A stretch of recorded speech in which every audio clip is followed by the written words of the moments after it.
And welcome back to Sports Check on this Monday morning. It's the 21st day of February 2022. Daniel Wahome is my name.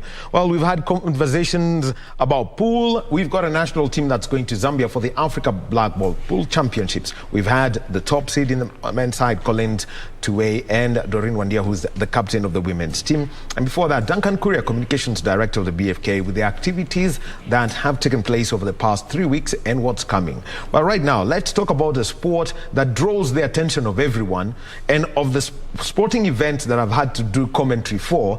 I actually had to get a place sealed off because the arena was packed to the rafters. Kenya were playing against Egypt. The Kenyans had asked for Egypt in the final, and the Malkia Strikers won, and that was the African title. Talking about 2015, Kasarani jam-packed, not a place to be. If you looked at the windows, they were all steamy.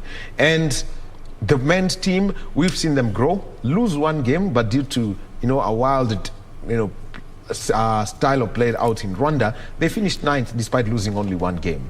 And what to keep the teams continuous and active and help them grow for the year 2022? What's the Kenya Volleyball Federation calendar? To tell us about it, we've got Charles Nyaberi, who's the vice president of the federation. Mr. Nyaberi, welcome. Thank you, sir. Yes, and let me just start with something that many people may not notice, but is very crucial and people have been asking for, is that you had the men's league played at the Makande Hall in Mombasa, that's owned by the Kenya Ports Authority, and you had the women's league played at the Nyayo National Stadium indoor arena. What is this decision that the KVF has made, that the National League be played indoor, and you've separated the men's and the women's league fixtures 100%? First of all, as a federation, we are pursuing a policy whereby we want as much as possible to play our league games indoors, if and when we have the access. Of course, we'll still have a small percentage played outside, but it will be a very, very small one. And at the same time, we also want each of the leagues, the men's and the women's leagues, to have its own status. We want them to have its own prominence. Jumbling them together does not give either of them the thrust and importance that they deserve. The other drawback, that we're actually that is working against us also, is the fact that besides Nyayo Basketball Stadium, which we negotiate with the Basketball Federation, they are our brother federation, Makande, the KPA Hall, where the management has very, very kindly allowed us access, we actually don't have any other affordable facility that we can use on a day-to-day basis. Kasarani, which is the mega hall, is way out of reach because you have to cough out the upward of 120,000 shillings a day, and so far without a substantive corporate sponsor, that one will be out for us. But the main thing is that we are picking different weekends for different gender leagues so that each one can enjoy the prominence and domination that it deserves. Before we continue, just looking at the bottom right of your screen, we've got our sign language interpreter. We've got Susan Thuku. And so, Nyaberi, let's move on. And what was the response of the teams after the 2 weekends that you've had for the men and for the women? The response was very good because actually, basically, when any team, either the national team or club, qualifies to go for international championships, we play indoors. So we want to get that adaptation. We want them to train, we want them to play locally indoors as much as possible so that they can adapt. That is one. Two, even the coverage. Each of the leagues needs its own line of coverage, and Kenya Volleyball Federation, with the support of Trailblazers Volleyball Club, was able to transmit the games live, all of them live and instant we have not yet reached the standard we want on social media platforms. So that is a plus because there are people who love volleyball who would like to follow us, and they they can't. And we don't want them just to rely on reported or recorded skits. We want when the game is on, anybody in Kenya and beyond can tune in. The other league that you've taken up, and looking at where Kenya had reached after their 2019 African Games and building up to the fact that Kenya qualified for the Olympics, that's the women's team, is the Beach Volleyball League. What has been the response to this? The Beach Volleyball League has actually grown in leaps and bounds over the last couple of years. At first, we started it more or less like a recreational side sport, supporting our league.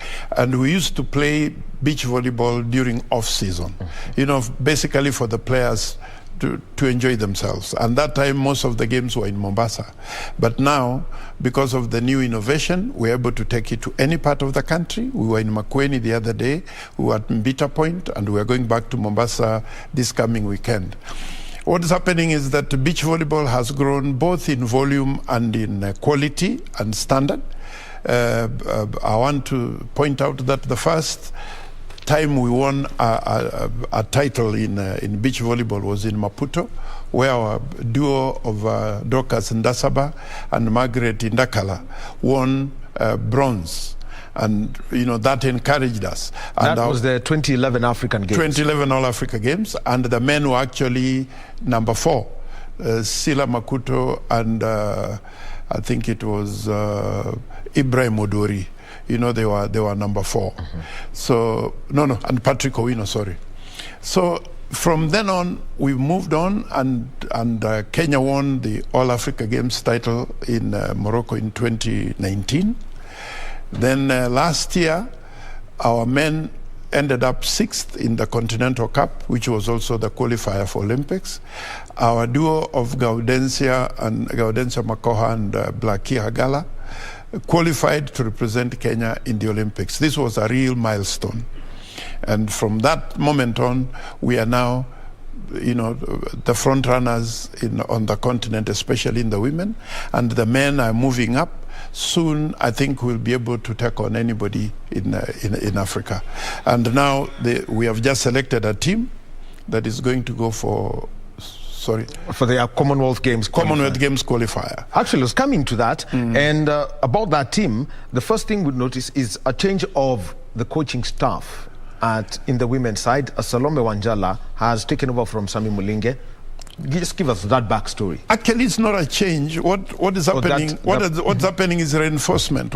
We've been having Sami Mulinge and Patrick Owino handling the teams, both teams, and now with this new wave, with the new policy of involving ladies at the highest level, we're encouraging lady coaches, lady referees. We have 6 international lady referees, but on the coaching side, we have very highly qualified ladies, and the best thing is to throw them in the deep end, so to say, so they can start. So actually what has been happening is that, we reinforced the coaching team.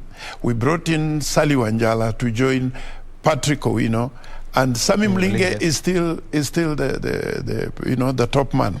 He's the man in the hot seat. He's still the senior most coach. But for this particular assignment, we gave him the extra cap of manager, so that he is manager stroke head coach.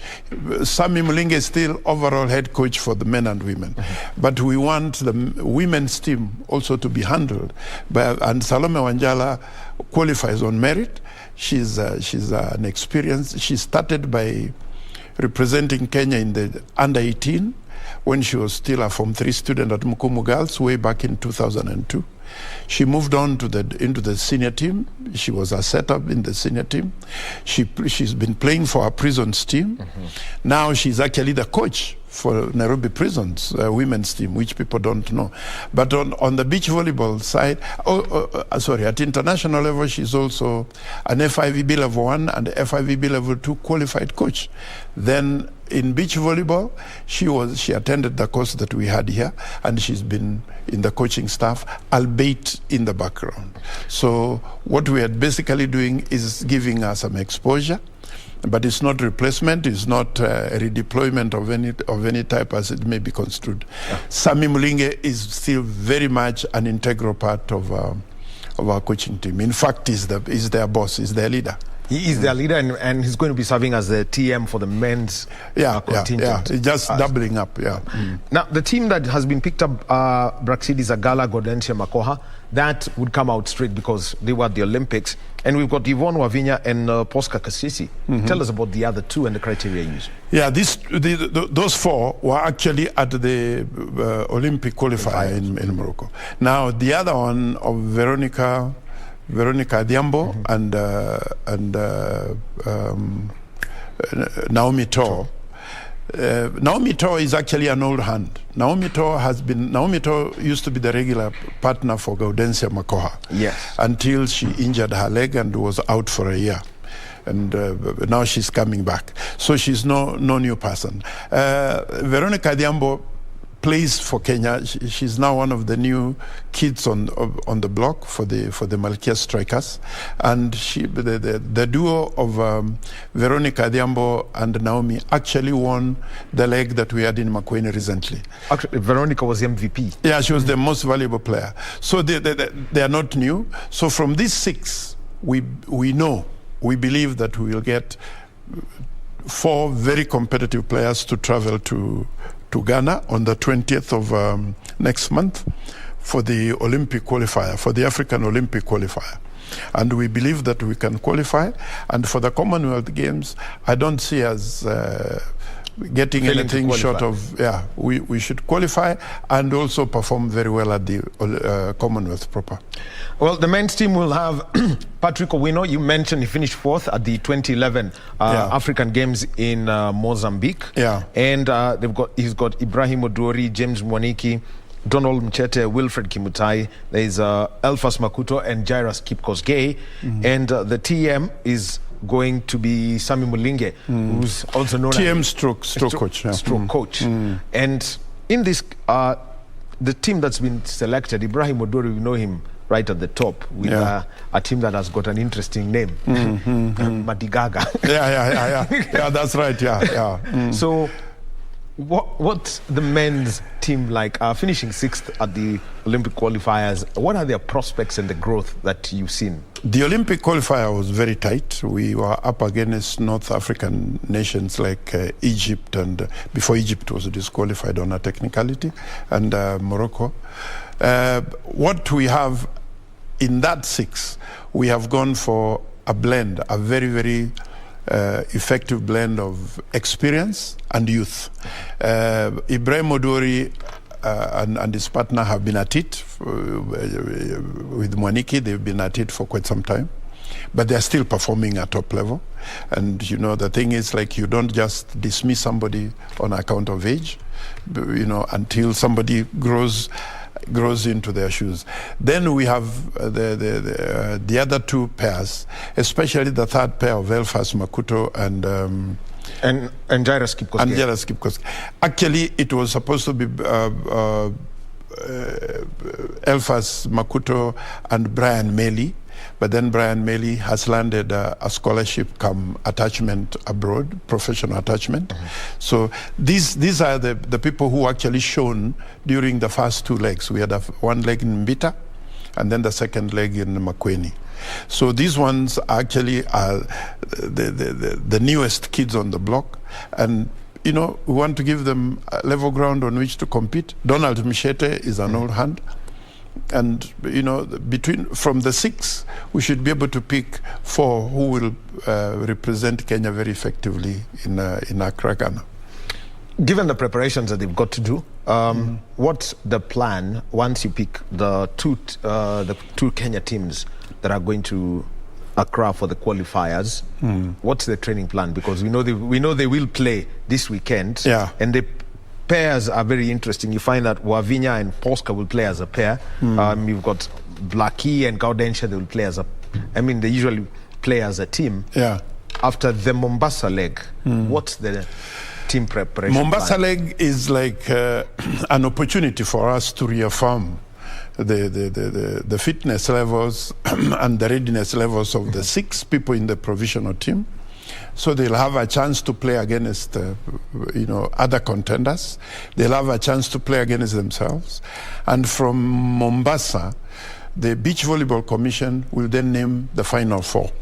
This Final 4, we have applied to the Sports Fund for support, as usual, under the National Olympic Committee, which is actually the one that is runs the preparations for the Commonwealth Games.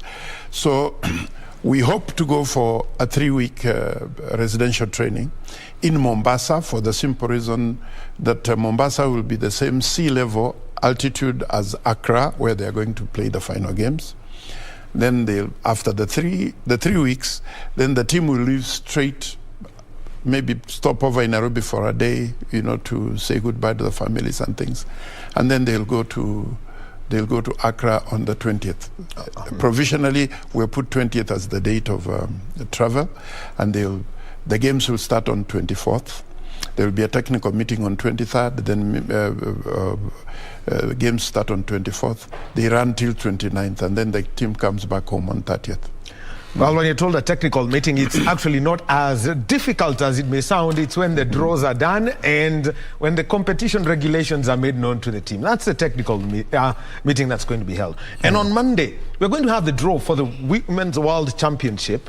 And this is about 7 months in advance.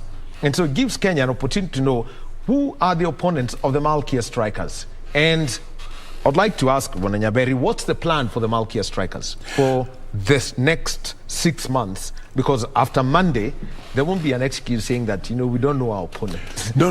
We're also looking forward. We're actually very anxious to know whom we'll be drawn with. But one thing is for sure, it will be a draw involving champions from respective continents. So these will be top-notch teams.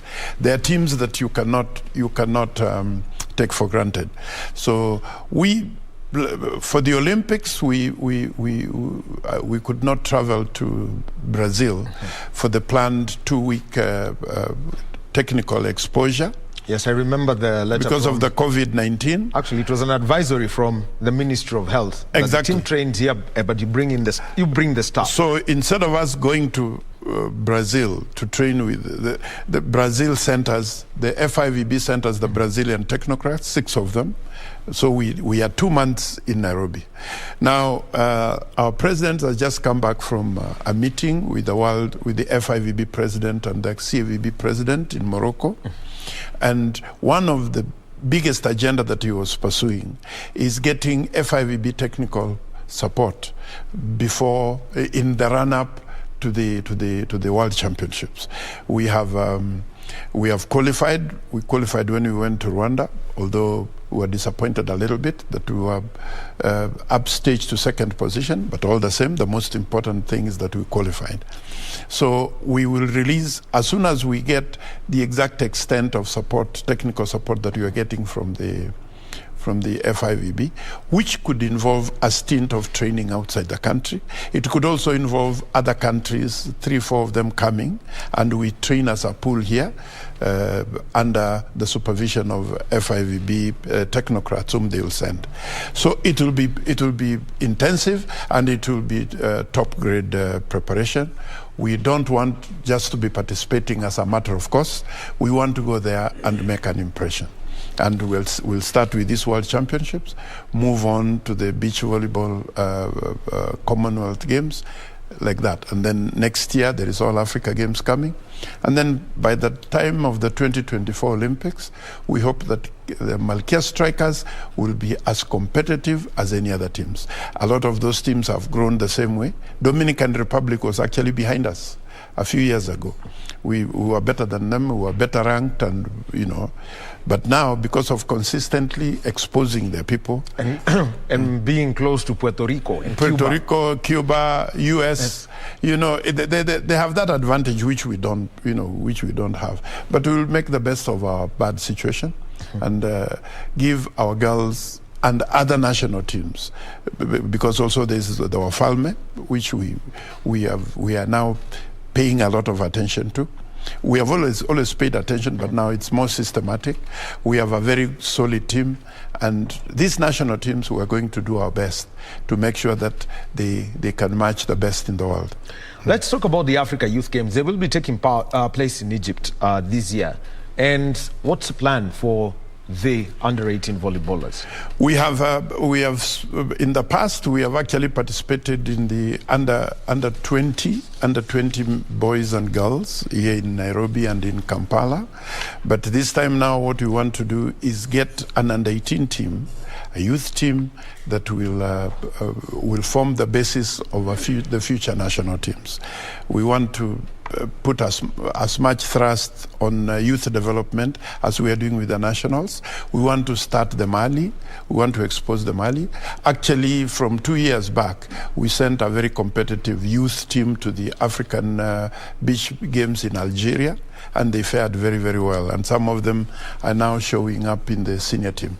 So we will we'll assign our youth commission the task of identifying the team, and we will start training as early as possible. For the youth commission, it comes a lot with coaching, so that if you look at national teams, they always say there's this word that's used in sport, a philosophy.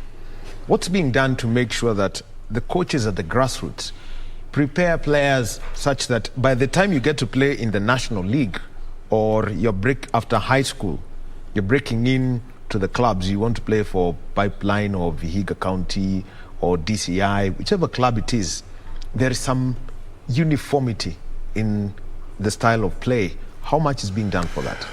What is happening is that KVF came up a few years back with a set of 10 centers of excellence.